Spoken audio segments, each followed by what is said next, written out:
My husband looked me dead in the eyes, called me a bitch, and walked out the door. And here's the crazy part, I didn't even flinch. You want to know why? Because 30 seconds before that, I just told him I knew about his secret wife. Yeah, you heard that right. Secret wife. As in, another woman, another marriage, another whole life I had no clue about. But here's where it gets absolutely insane. When I finally met her, when I finally came face to face with the woman my husband had been hiding from me for 3 years, she didn't yell. She didn't cry. She didn't even seem surprised. Instead, she smiled at me, poured me a glass of wine, and said the 5 words that flipped my entire world upside down. She said, "I've been waiting for you." And what happened next?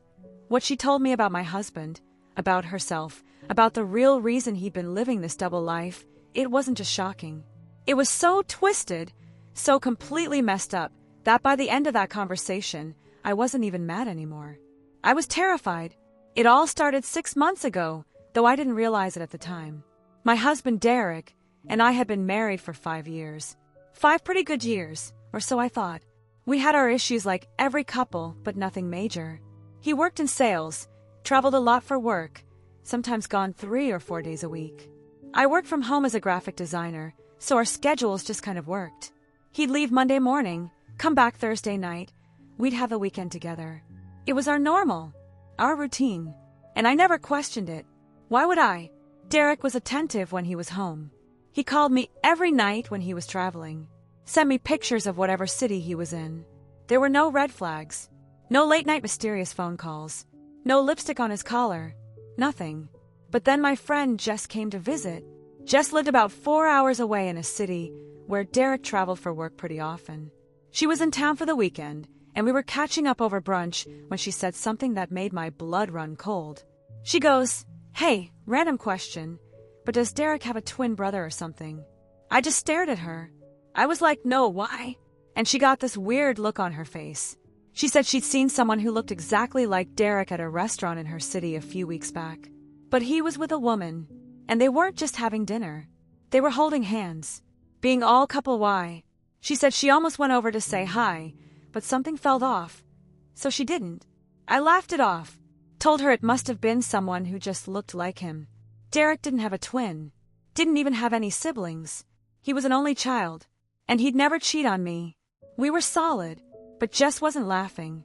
She pulled out her phone and showed me a picture she'd sneakily taken from across the restaurant. And my heart literally stopped. It was Derek, 100% my husband. Same haircut, same watch I bought him for his birthday. Same everything. Sitting across from a brunette woman, holding her hand, smiling at her the way he smiled at me. I felt like I was going to throw up right there in the middle of that brunch spot. Jess was apologizing, saying she wasn't sure if she should have told me, but she thought I deserved to know. I barely heard her. My mind was racing. Who was that woman? How long had this been going on? Was Derek cheating on me? I needed answers, but I didn't want to just confront him. Not yet. Because if he was cheating, he'd just deny it. Lie. Make me feel crazy. I needed proof. Real, solid proof that he couldn't talk his way out of. So I did something I never thought I'd do. I started following him. Not physically, but digitally. I checked our phone records online. Started paying closer attention to his credit card statements. Looked through his emails when he left his laptop open. I felt like a psycho doing it, but I had to know. And at first, I found nothing. Everything seemed normal. Business expenses, client dinners, hotel charges in the cities he said he was visiting. But then I noticed something weird. There were 2 charges at the same restaurant in Jess's city on the same night. One at 6 p.m., one at 9 p.m. Why would he eat dinner twice? That's when I decided to dig deeper. I created a fake social media profile and started searching for anything connected to Derek in that city. And that's when I found her. Amanda. Her profile was private, but her profile picture showed her with Derek. My Derek. They were at some park, his arm around her, both of them grinning like idiots. My hands were shaking so bad I almost dropped my phone. I sent her a friend request from my fake account, and she accepted it the next day. Her page was full of pictures. Pictures of her and Derek at restaurants, at the beach, at what looked like someone's wedding. And in every single photo, they looked like a couple. A real, happy, in love couple. I felt like I was losing my mind. How was this possible? How had he been living this whole other life without me knowing? I took screenshots of everything. Every picture. Every post. I was building my case. And then I saw something that made me actually gasp out loud. A post from 2 years ago. A picture of Amanda in a white dress. Derek in a suit. And the caption said, "Best day of my life. Married to my soulmate." They were married. Derek was married to this woman. Which meant he was married to both of us. Which meant I was either the other woman, or she was, or we both were, or I didn't even know anymore. My brain couldn't process it. I'd been with Derek for 5 years. We'd gotten married at City Hall. Nothing fancy, but it was legal. It was real. Or at least I thought it was. How could he be married to someone else? Was our marriage even real? I felt like the ground was falling out from under me. I didn't sleep that night. I just sat there staring at those pictures, trying to figure out what to do. Confront him. Call the cops. Reach out to Amanda. Every option felt impossible. But by morning, I'd made a decision. I was going to message Amanda. I needed to know what she knew. If she was in on this. If she had any idea I existed. So I sent her a message from my real account. I said, "Hi, I don't know how to say this, but I think we need to talk about Derek." She responded within an hour. And her message was not what I expected. She said, "I know who you are. I've known for a while. Can we meet?" My stomach dropped. She knew about me? For how long? And why hadn't she said anything? I agreed to meet her that Saturday at a coffee shop in her city. I didn't tell Derek where I was going. Just said I was visiting a friend. He didn't even ask questions. Just kissed me goodbye and told me to have fun. Like nothing was wrong. Like he wasn't living a whole double life. The drive to meet Amanda felt like the longest 4 hours of my life. My mind was going crazy with possibilities. Maybe she'd yell at me. Maybe she'd blame me for ruining her marriage. Maybe she was completely clueless, and I was about to destroy her world. I didn't know what to expect. But when I walked into that coffee shop and saw her sitting there, looking totally calm, almost relieved, I knew this was going to be nothing like I imagined. She stood up when she saw me, smiled, actually smiled, and said, "Hi, I'm Amanda. You must be Sarah." Hearing my name come out of her mouth was so surreal. I sat down, and before I could say anything, she said those words. "I've been waiting for you." I just stared at her. Waiting for me. What did that even mean? She took a sip of her coffee and said, "I know this is crazy. Trust me, I know. But I need you to hear me out. Because Derek isn't who you think he is. He's not who I thought he was either." She started talking, and what she told me made my skin crawl. Amanda had married Derek 3 years ago. She thought he was a sales guy who traveled a lot for work. Sound familiar? He told her the same exact story he told me. Same job. Same schedule. Same everything. Except he told her he traveled to different cities than the ones he told me. She had no idea I existed. Just like I had no idea she existed. But about 6 months ago, she'd started getting suspicious. Same way I did. Little things that didn't add up. And she'd hired a private investigator.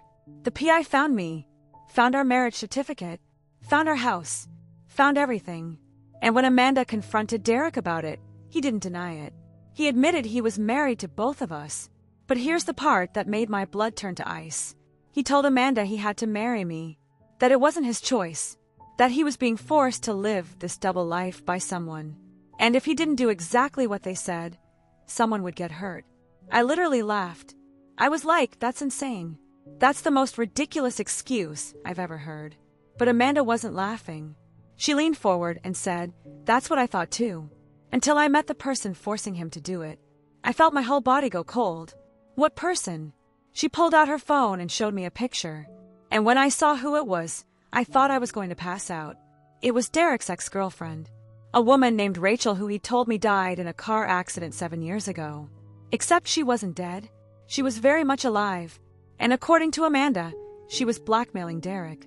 Amanda explained that Rachel had shown up at her door 2 months ago. Told her everything. Apparently, Derek had been involved in something illegal with Rachel years ago. Something that could land him in prison for a long time.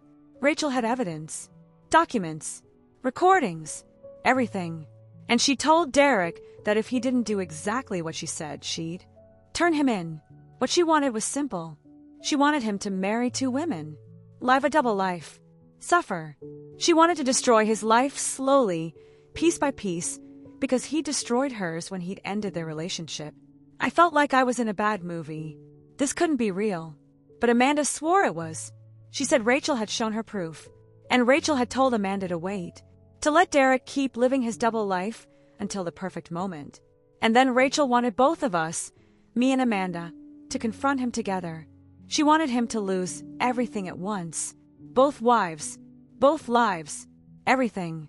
Amanda said she'd been waiting for me to figure it out, waiting for me to find her. And now that I had, it was time.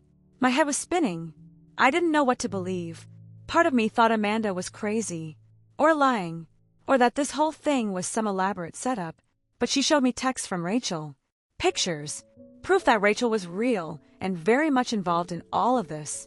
And she told me we needed to confront Derek together, needed to end this. I agreed, mostly because I didn't know what else to do. We drove to my house that night. Derek was home, sitting on the couch watching TV like it was just another normal evening. When he saw me walk in with Amanda, his face went white. He stood up, started stammering, trying to explain. But I cut him off. I told him I knew everything. About Amanda, about Rachel, about all of it. And that's when he lost it, started yelling, saying I didn't understand, that I was ruining everything, that I was making it worse. And then he called me a bitch and stormed out. Amanda and I just stood there in my living room, watching him leave. And honestly, I didn't even care. Because right then my phone buzzed. A text from an unknown number. It said, "Good job. Now let's finish this." It was Rachel. And what she wanted us to do next was so twisted, so completely insane, that I realized this nightmare was far from over. In fact, it was just getting started.